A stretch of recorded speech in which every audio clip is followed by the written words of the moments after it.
Right now, it's Sleaze, brought to you by McDonald's. Archways to Opportunity helps employees achieve their dreams. To learn more, visit mcdonalds.com.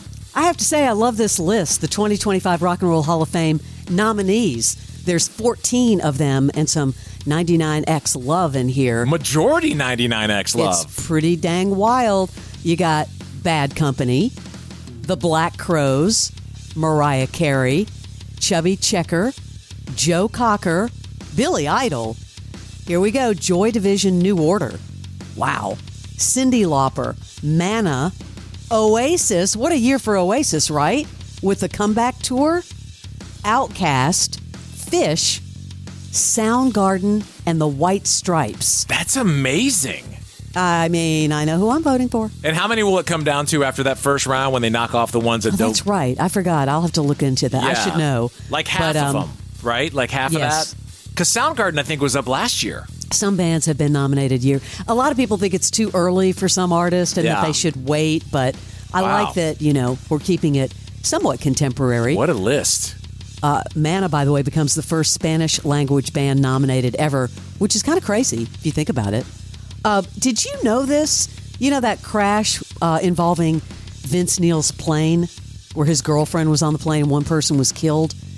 Did you know that it was a collision with Vince Vaughn's jet? I had heard that way after the fact, and I was surprised. But, man, that'll show you entertainment. The one dude was in a Learjet. I mean, Vince Neil's plane's a Learjet, which is much smaller, into Vince Vaughn's Gulfstream, which is like 3 times the size. It's horrifying video. Yeah, the news, all the news outlets were stopping it before it hit. But, yeah, entertainment, they show the whole collision, and it is like, holy God.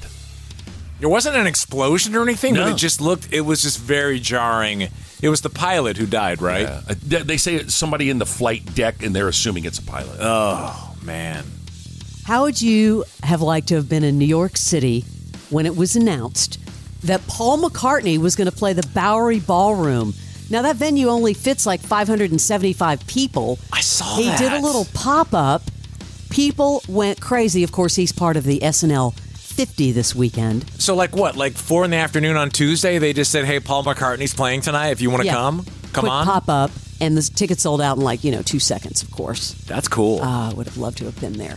All of this Kanye West controversy, okay, his T-shirts that were, the black swastika T-shirts that the idiot was selling for $20 were on Shopify. Shopify's president was asked, why did you guys keep this up? Well, the website is down right now, but look, all merchants that use Shopify, up all Sarah. Of yesterday. Yeah, so all merchants are responsible for following the rules of our platform. This merchant did not engage in authentic commerce practices, and they had an entire day to prove otherwise, which did not happen. They violated our terms. We removed them from Shopify. But your terms of service say you can pull the website for any reason, as you just said. So why didn't you pull it sooner? Look, good process creates good outcomes, Sarah, and we follow a good process here. It was down the moment we realized this was not actually a real commerce practice. They weren't actually engaging in authentic commerce. We pulled it down. What's your reaction to it? It's disappointing. I'm a proud Jewish entrepreneur. I'm a proud Jewish community member. It's a big part of my identity. So obviously I'm devastated by that. But I do believe that good practice, good process leads to good outcomes, and that's what we did here. We pulled the shop down. Yeah, Kanye needs to be canceled. It's like people have tried over and over and nothing's working.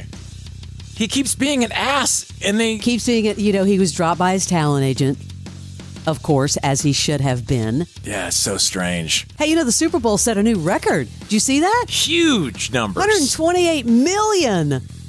Wowza. I saw this headline. Actually kind of funny. Kendrick Lamar rocked the Super Bowl in Timothée Chalamet's denim.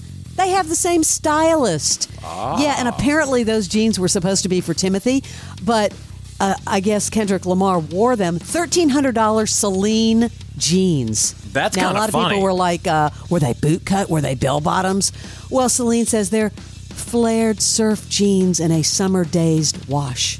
And he kept the beef going with Drake. I like that. Oh, yeah, that was very culturally important. But I will say, though, that Kendrick's 5'5" and Timothée Chalamet's 5'10". Huh? So we could have said who wore it best. Barnes, I know you're excited about this. Season 3 of The White Lotus. Cannot wait. Premiering February 16th on Max. Now, we know Patrick Schwarzenegger is part of the cast. Describing his character, here we go. What is his character all about? I don't know, but how many dudes around Atlanta right now are thinking this might be them? How do we meet him? He is a Southern finance douche that works for his father. Yeah. How he ends up? Only time will tell. That is true. No offense. I'm just saying. You're like, hey. Well, it's funny because Arnold Schwarzenegger says he's got a nude scene, that his son has a nude scene. He's like, yeah, the apple doesn't fall far from the tree. Interesting. Oh, Barnes, I have more from that Armie Hammer interview on the Louis Theroux podcast. Armie still insisting he's not a cannibal. I'm giving you a chance to explain, are you a cannibal? I guess is the question. You know what you have to do to actually be a cannibal? You have to actually eat human flesh. So no. That makes sense. I'm sorry to be so literal, but Sure. because these texts were taken literally and, that had an enormous impact on your life, I think it's probably helpful to clarify which parts of it are literally true. Did you cut the heart out of the animal and eat it while still warm? No, you don't eat the whole heart. You didn't One of the do that. traditions is you take a bite out of the heart, and you've got all your buddies around you. They're goading you on. It's sort of like a almost overly charged male rite of passage when you go hunting for your first time. Everyone that I know who went hunting for their first time had to do something similar. So you did that? Yeah. Not for the purpose of any cannibalism or any sexual gratification. No. For a guy who's trying to put this behind him, just stop talking about it. But that dude, what the dude Theroux's asking him, Louis Theroux, so he's got to answer. But yeah, he's giving too much of an answer. It's like he's going into detail. So much stuff on Netflix, guys. I mean, Crash, I saw one that I think you'd really like.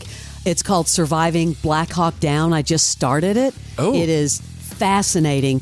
But the other one everyone's talking about is apple cider vinegar. Yes, that was one of our top 5 picks of the month. Yeah, it's following Belle Gibson as she commits fraud by pretending to have cancer in order to promote alternative medicine, okay, with this wellness recipe. So listen to this, okay? This is 60 Minutes in Australia discussing apple cider vinegar and the true stories of Belle Gibson and Jess Anscoff. Yeah, they're talking to her. They're actually talking to Belle Gibson. All this stuff, she seems like not like a little nutty, like a lot nutty. Belle, it's all here. It is It is all here. You go on Instagram in 2013. I have been healing a severe and malignant brain cancer for the past few years with natural medicine, Gerson therapy and foods. It's working for me. It is. And if Except you didn't have brain cancer. No, I didn't. No. But when I was writing that, I thought that I did, and I was feeling well. Yes, but even then you misrepresented what you thought was your truth. I mean... I got to start this show. It'll be my next one after I finish the Black Hawk Down. There's another one, too, I'll throw at you. It's called Scamanda. Yes! I was just going to say that one, too. That one I'm already hooked in. So Rob Lowe is recently talking about, will there be a sequel to St. Elmo's Fire? I mean, we know how big all the nostalgia stuff is, right? With the sequels and the prequels. Barnes, I hate to say this, but I actually had to go back and look at what St. Elmo's Fire was about. It's been so long. Those movies all run together for me, too, at that time. I mean, you think about Emilio Estevez, Andrew McCarthy, Demi Moore, Judd Nelson, Ali Sheedy, Mayor Winningham, and Rob Lowe. Here's what Rob had to say about it. Can we talk about St. Elmo's Fire? Oh, boy. Is everybody back in? Everybody wants to do it. We're making it happen. The script's getting written, then we're off and running. But got to write the script, which they're doing. I think the reason that people liked it in the first place and continue to like it is they fell in love with those characters and what their stories were in the ages that they were interesting to them. I don't think anything's changed. I think it's actually gotten more interesting. Yeah. So it's like what happens as you're entering the second chapter of your life, as opposed to the first chapter, which was the original. Could there be romance between your character and Jules? Well, I think Billy Hicks, my character, thinks she might be the one that got away, so we'll see. Oh. How about the fact that Rob Lowe doesn't age? No, not at all. I mean, seriously. Now, I know this has been going around the internet, but I just think it's so funny. Let's go back to the 90s. John Hamm, who we love, Mad Men, everything else he does. This is John Hamm actually on a dating show in the 90s. How about you, John? You're on a first date, marries the girl, you want to really impress her. How do you make her feel special? Well, start off with some fabulous food, a little fabulous conversation. What else fabulous, John? End it with a fabulous foot massage for an evening of total fabulosity. Fabulous. His hair. He had that parted hair in the middle, like that page boy look. Oh, you know what I'm excited about? Brad Pitt, Damson Idris putting the pedal to the metal in the latest trailer for the racing movie F1.